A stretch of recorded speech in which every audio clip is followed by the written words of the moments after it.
সেখানে দেশের কেন সিএএ প্রয়োজন সেই বার্তাই দেওয়ার চেষ্টা করে বিজেপি নেতৃত্ব।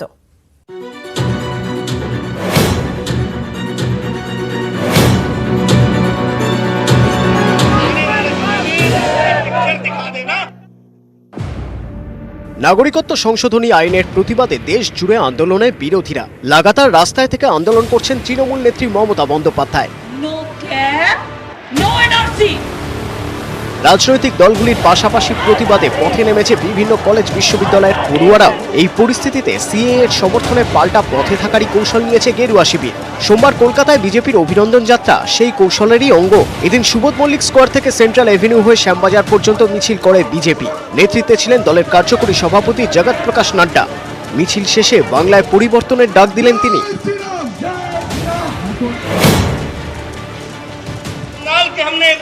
कई नजारे और कई दृश्य देखे,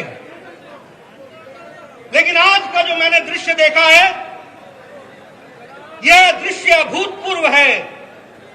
यह दृश्य बंगाल में बदलाव के संकेत दे रहा है। यह बात बड़े स्पष्ट शब्दों में आती है। সিএএ এর সমালোচনা করার জন্য এদিন বিরোধীদেরও একহাত নেন নাড্ডা। শ্যামবাজারের সভা থেকে অভিযোগ করেন সিএএ নিয়ে দেশকে ভুল বোঝাচ্ছেন বিরোধীরা। सिटीजन्स अमेंडमेंट एक्ट, जिसके बारे में ममता दीदी ने और इनके सारे नेताओं ने देश में भ्रम फैलाने की कोशिश की। ये नागरिक संशोधन नियम है क्या कि यह नियम नागरिकता देता है, किसी की नागरिकता लेता नहीं है। দেশ জুড়ে অশান্তি নিয়ে এদিন বিরোধীদের একহাত নেন বিজেপি রাজ্য সভাপতি দিলীপ ঘোষও। এরা 3 তালাক বিলকে আটকাতে পারেনি, 370 ধারা আটকাতে পারেনি, এরা রাম মন্দির হওয়া আটকাতে পারেনি। তাই নিজের অস্তিত্ব রক্ষার জন্য, নিজেরা যে বেঁচে আছেন দেখাবার জন্য উৎপাত করে আইনকে হাতে নিয়ে দেশের সম্পত্তি নষ্ট করে খবরের কাগজে খবরের শিরোনামে আসার চেষ্টা করছেন। রাজনৈতিক মহলের মতে সিএএ ও এনআরসি নিয়ে দেশ জোড়া বিরোধিতার ফলে কিছুটা হলেও ব্যাকফুটে বিজেপি। এই পরিস্থিতিতে নাগরিকত্ব আইন নিয়ে পাল্টা পথে নামা ছাড়া উপায় ছিল না গেরুয়া শিবিরে। এদিন অভিনন্দন যাত্রা থেকে আগাগোড়া সেই চেষ্টায় চালিয়ে গেলেন নাড্ডারা। সেই সঙ্গে মমতা বন্দ্যোপাধ্যায়ের উপর পাল্টা চাপ তৈরি করতে কলকাতায় দাঁড়িয়ে পরিবর্তনের ডাক দিয়ে গেলেন। मई महीने में आपने 42 में से 18 हमें दी थी, वो हमारा ट्रेलर था। आने वाले समय में पूरी पिक्चर दिखा देना, इस बात के लिए ध्यान रखना, इसको आगे बढ़ाना। নিউজ 18 বাংলা। আর এই কলকাতায় দাঁড়িয়েই মমতা বন্দ্যোপাধ্যায়কে হুঁশিয়ারি দিয়ে গেলেন জেপি নাড্ডা। তৃণমূল নেত্রীর বিরুদ্ধে ভোট ব্যাংক এবং তুষ্টিকরণের রাজনীতির অভিযোগ তুললেন বিজেপির কার্যকরী সভাপতি। সিএএ এর সমর্থনে খেললেন মতুয়া তাসও। हमारी ममता दी बोलती है होवे ना होवे ना होवे ना, क्या होवे ना, क्यों होवे ना। সংশোধিত নাগরিকত্ব আইন ও জাতীয় নাগরিকপঞ্জি নিয়ে কেন্দ্রীয় বিরোধিতার অন্যতম মুখ হয়ে উঠেছেন মমতা বন্দ্যোপাধ্যায়। সিএএর সমর্থনে কলকাতার রাজপথে নেমে প্রত্যাশিতভাবেই তৃণমূল নেত্রীকে নিশানা করলেন জগৎ প্রকাশ নাড্ডা। সোমবার বিজেপির অভিনন্দন যাত্রা শেষে শ্যামবাজারে সভা করেন বিজেপির কার্যকরী সভাপতি। সেই সভা থেকে মমতাকে একের পর এক তোপ দাগেন नाड्डा। ममता जी, आपने देश हित को हमेशा पीछे रख दिया, अपनी संकीर्ण राजनीति को आगे रखा, हर एक तरीके से विरोध करना, और किस लिए करना, तुष्टीकरण तुष्टीकरण, वोट बैंक की राजनीति। वोट महत्वपूर्ण है, देश महत्वपूर्ण नहीं है। वोट महत्वपूर्ण है, देश आगे जाए ना जाए उसकी कोई चिंता नहीं। পশ্চিমবঙ্গে প্রায় 67টি বিধানসভা আসনে ফ্যাক্টর মতুয়া ভোট। এই অঙ্ক মাথায় রেখে নাগরিকত্ব আইনের সঙ্গে সুকৌশলে মতুয়াদের ভাবাবেগকে জুড়ে দিলেন নাড্ডা। অভিযোগ করলেন সিএএ এর বিরোধিতা করে আদতে মতুয়াদেরই বিরোধিতা করছেন বাংলার মুখ্যমন্ত্রী। मতুआ समाज हमारा दलित समाज है कि नहीं है, बांग्लादेश से आया है कि नहीं आया है, इनको हम नागरिकता दे रहे हैं और ममता दी इनकी नागरिकता छीन रही है, इनको रोक रही है। बताओ दलित विरोधी कौन है, ये बात समझने की जरूरत है। নাগরিকত্ব আইনের বিরোধিতা মঙ্গলবার ফের কলকাতার রাজপথে নামছেন মমতা বন্দ্যোপাধ্যায়। তাই তৃণমূল নেত্রীকে আগে ভাগেই আক্রমণের কৌশল নিল গেরুয়া শিবির। নিউজ 18 বাংলা। আর এরই মধ্যে অবিজেপি রাজ্যের মুখ্যমন্ত্রীদের চিঠি দিলেন মমতা বন্দ্যোপাধ্যায়। এনআরসি সিএএ বিরোধিতায় দেশ জুড়ে আন্দোলনের ডাক দিলেন তিনি। মুখ্যমন্ত্রী চিঠি দিয়েছেন বিজেপি বিরোধী দলের প্রধানদেরও।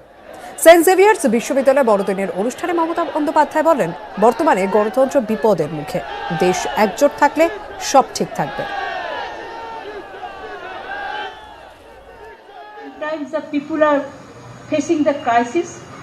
Everybody of this country is concerned now whether our democratic rights, our fundamental rights, our constitution rights, whether it will continue with pride or not. Everybody of this country, we are the citizen of this country, and every citizens, they have the democratic rights, they have the fundamental rights, they have the freedom of speech. We are facing nowadays a crisis where divide and rule is making the law.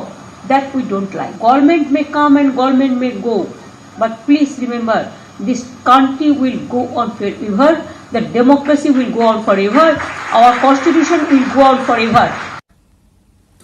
এবারে নীল সাদা হবে মসাঞ্জোর জলাধার। ঝাড়খণ্ড থেকে BJP ক্ষমতা হারাতেই নাগরিকত্ব আইনের প্রতিবাদ মিছিল থেকে এমনই হুঙ্কার দিয়েছেন বীরভূমের তৃণমূল জেলা সভাপতি অনুব্রত মণ্ডল। পাশাপাশি কোচবিহারে প্রতিবাদ মিছিল থেকে বিজেপির দফতর ভাঙার অভিযোগ উঠেছে, যদিও তৃণমূল কংগ্রেস অভিযোগ অস্বীকার করেছে। এদিন জেলায় তৃণমূলের প্রতিবাদ মিছিলে হাজির ছিলেন প্রায় সব শীর্ষ নেতাই।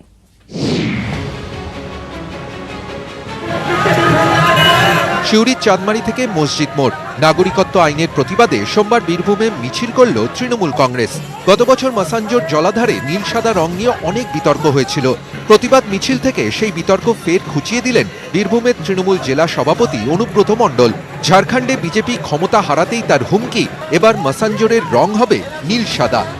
100% কেন হবে না? ম্যাসেঞ্জার তো আমাদের পশ্চিম বাংলা, কেন হবে না? অন্যায় করেছিল বিজেপিরা। দেবের ঘাটালে তৃণমূলের মিছিলের মুখ রাজ্যের পরিবহন মন্ত্রী শুভেন্দু অধিকারী। অন্যদিকে মেদিনীপুর শহরে মিছিলকে নেতৃত্ব দেন তৃণমূলের সর্বভারতীয় সাধারণ সম্পাদক সুব্রত বক্সী। আমাদের এখানকার পুলিশ প্রশাসন সংযত আচরণ দেখিয়েছে বলে পশ্চিম বাংলায় মারা যাওয়া তো দূরের কথা, একজনের গালে কেউ থাপ্পড়টুকু পর্যন্ত দিতে পারেনি। এটাই উত্তরপ্রদেশের সঙ্গে পশ্চিমবঙ্গে তৃণমূল সরকারের তফাৎ। বাঁকুড়ার হিন্দি হাই স্কুল থেকে মাচানতলা প্রায় 3 কিলোমিটার রাস্তায় তৃণমূলের প্রতিবাদের মিছিলকে নেতৃত্ব দিলেন রাজ্যের পঞ্চায়েত মন্ত্রী সুব্রত মুখোপাধ্যায়। নাম না করে রাজ্যপালকে কটাক্ষ করেন তিনি। নাগরিকত্ব আইনের প্রতিবাদে কোচবিহারে এদিন মিছিল করল তৃণমূল কংগ্রেস। অভিযোগ 16 নম্বর ওয়ার্ডে বিজেপি পার্টি অফিসে মিছিল থেকে হামলা হয়। অভিযোগ উড়িয়ে দিয়েছে শাসক দল। দিনহাটায় প্রধানমন্ত্রীর পোশাক নিয়ে মন্তব্যের প্রতিবাদে তৃণমূল নেতা উদয়ন গুহর নেতৃত্বে লুঙ্গি পরে মিছিল করেন তৃণমূল কর্মীরা।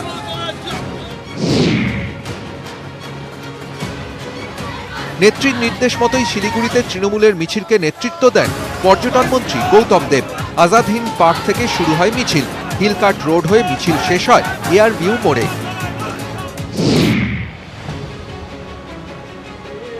ঝাড়খণ্ডে বিজেপির হার, তৃণমূলের উল্লাস রায়গঞ্জে। এদিন প্রতিবাদ মিছিলে তৃণমূল জেলা সভাপতি কানাইয়ালাল আগরওয়ালের দাবি, ঝাড়খণ্ড থেকে শুরু হলো বিজেপির শেষের শুরু। মালদায় তৃণমূলের প্রতিবাদ মিছিল স্থানীয় বৃন্দাবনী ময়দান থেকে শুরু হয়ে শেষ হয় ওই মাঠেই। মিছিলকে নেতৃত্ব দেন জেলা তৃণমূলের চেয়ারম্যান মোয়াজ্জেম হোসেন, যদিও মিছিলে ছিলেন না জেলা তৃণমূল সভাপতি মৌসম বেনজির নূর। আসানসোলে সিএএ এবং এনআরসি বিরোধিতায় তৃণমূলকে নেতৃত্ব দেন মন্ত্রী মলয় ঘটক। হাজির ছিলেন মেয়র জিতেন্দ্র তিওয়ারি সহ জেলার শীর্ষ নেতারা। হাওড়ায় তৃণমূলের মিছিলে মুখ কলকাতার মেয়র ফিরহাদ হাকিম। হাওড়া ময়দান থেকে মিছিল শুরু হয়ে শেষ হয় কদমতলা বাস স্ট্যান্ডে। সিএএ এবং এনআরসির প্রতিবাদে বিধাননগরে মিছিল করল তৃণমূল কংগ্রেস। বিধাননগর কলেজ থেকে করুণাময়ী পর্যন্ত মিছিলে হাঁটলেন দমকল মন্ত্রী সুজিত বসু। ছিলেন বিধাননগরের মেয়র কৃষ্ণা চক্রবর্তী এবং বিধায়ক তাপস রায়। নিউজ 18 বাংলা। সিএএ বিরোধী আন্দোলনে উত্তাল দেশ। অশান্তির নেপথ্যে কংগ্রেস বারবার অভিযোগ মোদি অমিত শাহ।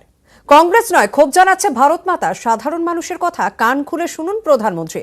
রাজঘাটে ধর্ণা থেকে সরব রাহুল গান্ধী। ধর্ণায় ছিলেন সোনিয়া গান্ধী, প্রিয়াঙ্কা গান্ধী বাড্রা, মনমোহন সিং। जो काम देश के दुश्मन नहीं कर पाए वो काम आज नरेंद्र मोदी पूरे दम लगा के कोशिश करने की पूरे दम लगाकर कोशिश कर रहे हैं कि हमारी उन्नति नष्ट हो जाए, हमारी उन्नति नष्ट हो जाए और देश की आवाज शांत हो जाए, चुप हो जाए। नरेंद्र मोदी जी, आप कांग्रेस पार्टी से नहीं लड़ रहे हो, गलतफहमी में मत रहो। और मैं आपको बताना चाहता हूं और आपके मित्र अमित शाह को बताना चाहता हूं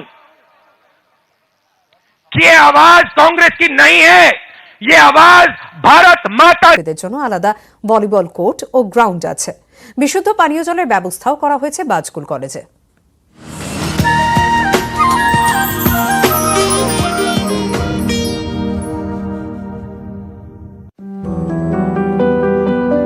সময়টা ছিল 1964 সালের 3রা সেপ্টেম্বর। অবিভক্ত মেদিনীপুরের উচ্চশিক্ষা বিস্তারের ইতিহাসে গুরুত্বপূর্ণ সময়।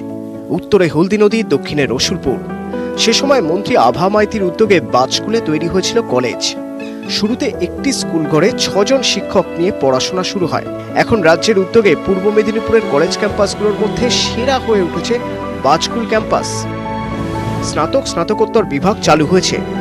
রাজ্যের 7 লক্ষ ইউজিসির 10 লক্ষ টাকায় ছাত্রীদের হোস্টেল তৈরি হয়েছে। রাজ্যের 1 কোটি টাকায় তৈরি হয়েছে স্পোর্টস অডিটোরিয়াম, তৈরি হয়েছে ইনডোর স্পোর্টস স্টেডিয়াম, ছাত্রছাত্রীদের আলাদা ভলিবল ও ফুটবল খেলার জায়গা। বিশুদ্ধ পানীয় জলের ব্যবস্থাও করা হয়েছে। কলেজ ক্যাম্পাসে ঢালাই রাস্তা সহ পার্ক তৈরি হয়েছে। বাজকুলের আরো বেশি উন্নয়ন হবে। এমএ পড়া থেকে অনেক রিসার্চ পর্যন্ত আসছে সমস্ত জিনিসকে। চেষ্টা করছি ম্যাথমেটিক্স এবং ফিজিক্সে মাস্টারি খোলা। আইটিআই সেকশন একটা আমরা খুলেছি, ওখানে ইঞ্জিনিয়ারিং এবং ফিটার আছে। ছাত্রছাত্রীরাও কলেজের উন্নয়নে খুশি। পড়াশুনো, স্কলারশিপ সব দিক দিয়ে অনেক উন্নত হয়েছে। আমাদের কলেজে যে পরিবেশ রয়েছে এটা শিক্ষার উপযোগী একটা ক্যাম্পাসিং। ঝাঁ চকচকে কলেজে ঢুকলে এখন প্রাক্তন শিক্ষক বা ছাত্রছাত্রীরাও চমকে ওঠেন। পূর্ব মেদিনীপুর থেকে ক্যামেরায় সমীর মাইতির সঙ্গে সুজিত ভৌমিক, নিউজ 18 বাংলা।